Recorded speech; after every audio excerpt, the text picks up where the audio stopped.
G'day guys, my name is Trent, aka LaxLime, and today we have Week 8 MPL battle against the Sacramento Kingdras. Eric is the coach of the team, who is a really good player, but has some really bad luck in this league. This battle was so intense, and I really had to think about every play to make sure that I made the right play. This battle really means stuff, well, like meant a lot, because it sort of puts us in a better position for the playoffs and everything like that. So we really had to pull out the win. I also did this battle after I finished a graveyard night shift, so I was really slow at coming up with the moves, and I really apologize for that because it must have been really irritating. Definitely head over to his side and watch the battle, as I think it's going to be really intense on his side as well, and you can see how long I took to do moves, and he probably complained about me that whole time. But now his team. The plan really was, the Kingdras don't really have many hazard removers on their side, so we were pretty free to set up some sticker webs and rocks with the Shuckle and just really go from there. Jay, who's the co-coach, he's a crazy good team builder.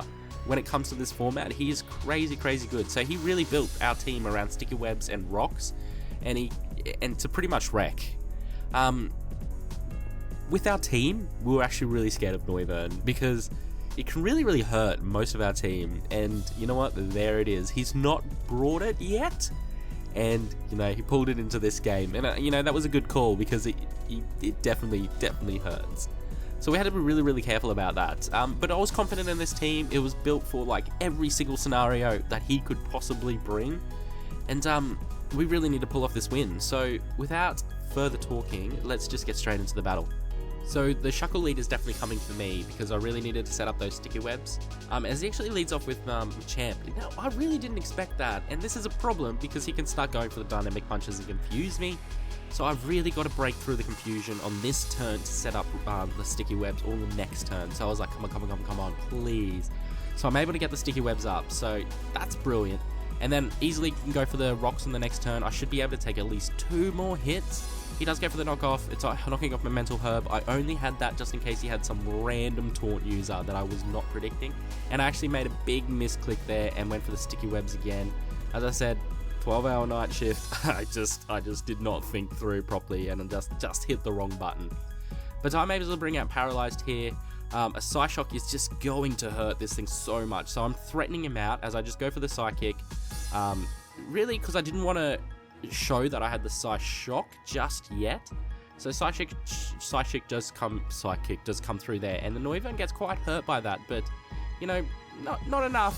He does make a double here and actually goes out into his little Brett, and Blissey, you know, that is a really good play because I went out into Cress here, and now he's got the momentum on me because he can hurt me more than I can hurt him. So I really applaud that play. That was really cool. I go for the Psyshock here just to see how much damage it is. I really just wanted to know what sort of EV spread he was sort of running, and try to work out the best way to take this guy down. He does go for the rocks on this turn, as I just go for the reflect, just to set up some you know, screens, just to make it a little bit harder for him to kill me.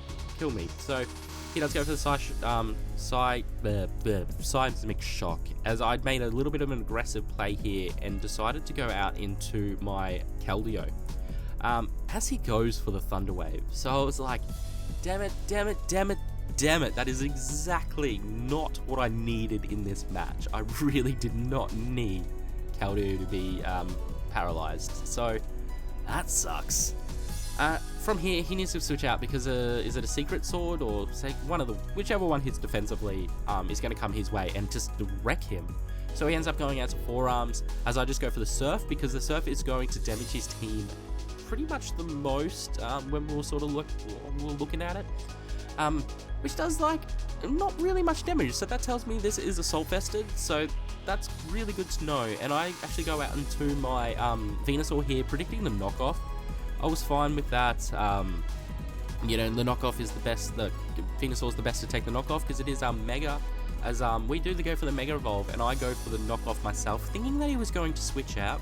I was actually carrying knockoff on Venusaur for the. He does have an Alakazam on his team, and if he did switch in the Alakazam, I could have knocked off, and it actually killed him. Or would Oko him. So that's why I'm running knockoff on the Venusaur. So don't like go, what the hell are you doing? I'm really hoping to snap out of this confusion and just go for the Giga Drain and like get most of my health back, and hopefully it kills, but it does not. He lives on a little slither of HP.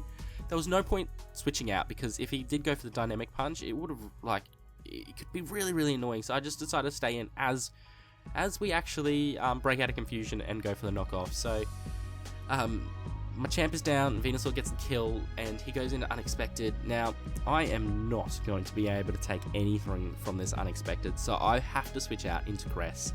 And you know what? The switch out to Cress, he didn't even take it very well. So I was thinking, now, this is definitely Specs. That did too much damage for this not to be Specs. Now, I wanted to take one more and I can go for the Ice Beam, because I have enough EV investment to be able to kill this with an Ice Beam, but I get flinched. So that sucked. So totally sucked. Because this Noivern really is his win condition at this point, so he can switch it in and out, and just really annoy me. So he does make the switch out, as I was sort of predicting he was going to go into the Blissey and went for the Psyshock. And it does a considerably nice amount of damage, but not enough for him, like, for me to do very well, because after he recovers with Soft Boil and everything, I'm just going to sort of be in the same position. So I need to switch out here, and I thought Keldeo is probably my best option because it is paralyzed, and I don't want anything else on my team to get paralyzed. So that was a good switch in, and I made that prediction really, really well, because that's exactly what he went for. Now I can just easily go for the Secret Sword and take out this Blissey. I thought that was my best play. Even if he switched it out, that's all good. It didn't really bother me, as he just ends up going for some damage and stays in, and as you can see, Blissey will just get annihilated by that. So Blissey is down. His only wall left is the Weezing, but I have plans for the Weezing in the long run. He does go out in Florida land, or man, I should say, and he goes for the Dragon Dance, which is really threatening. If he's able to get Dragon Dances up on me, he can just completely sweep my team. And I break out of confusion, which was not confusion, paralyzed, or I didn't get paralyzed, and I'm able to go for the Secret Sword. It's not enough to kill him, as he goes for the second Dragon Dance. People might think that's greedy. I don't. I think that was his best play, because if I got paralyzed at this point, he would have just swept my team. I would have got completely wrecked by him. So I think that was a really good play on his part, but it just didn't work out for him, which is really disappointing. This is bad luck. Just bad luck again, because if he got that second Dragon Dance up, I just wrecked. I would have been wrecked. So I switch out here, and my best bet is to actually just go into my my paralyzed Latias, and because I'm Salt Vested, I should be able to take really any attack that he does.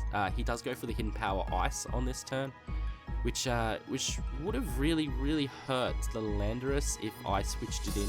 So he did make a prediction there, and it didn't go through for him, because I was not game enough to send in Landorus, because I know these things normally do carry Hidden Power Ice, and that would have really hurt, and Lando is actually my win condition at this point.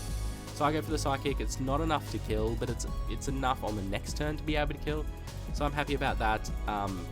Latios is going to be sitting around here for a little bit longer. I'm going to switch him out on the next turn, because I can use him as Death Fodder, like Death Fodder, yeah. From here, he will switch in his Noivern.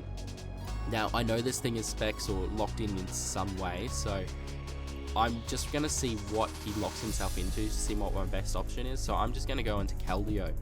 I can easily take, use it as Death Fodder. I'm not going to take the next move, and yeah, he's locked himself into Air Slash. Now, that is a problem, because Venusaur ain't going to survive that. I've only got a Landorus from here that can really chip his team. Now, this Landorus was built perfectly for really one reason, so I cannot be walled by Weezing. He makes the switch out, as I am actually running a mixed set and go for the Psychic. So that hurts. I know it's a definite 2-hit KO, so he was probably completely thrown off by that turn, and I can easily just go for the Psychic next, and the Weezing is down. So that worked out really well for me. That is a play. That is definitely the play. He goes back into his Nova, and this is his last Pokemon left, and I'm going to switch out and make sort of a more... I was really scared that I was going to miss something, so I thought Psychic is not gonna kill. It will kill in 2 turns, and I was worried about how much damage I was going to take, so I decided to switch out, sack this off, and then switch back in and go for the Stone Edge. Now, Stone Edge was a super risky move to go for, because if I missed it, I would have been completely screwed. But good luck, I had really good luck there, and I was able to go for the Stone Edge and take out this Noivern, which means I took the game in a 2-0 victory. It was a really fun game and a really intense game. It really threw me off. I had to play really smart to take that game, and it was good. It was a really good game. I think we both played really well. There was not really any moments that, you know, we made too big of mistakes or anything, except for my misclick in the second turn there. But it was a really fun game. I apologize if my voice sounds weird because I am a little bit sick at the moment, but if you did enjoy, make sure you go check out all the other MPL battles, as well as the MPL channel. All of that stuff will be in the description below. Definitely go check out Ericside, because I think it will be really fun to watch. And that is basically all from me, so I will catch you guys next time.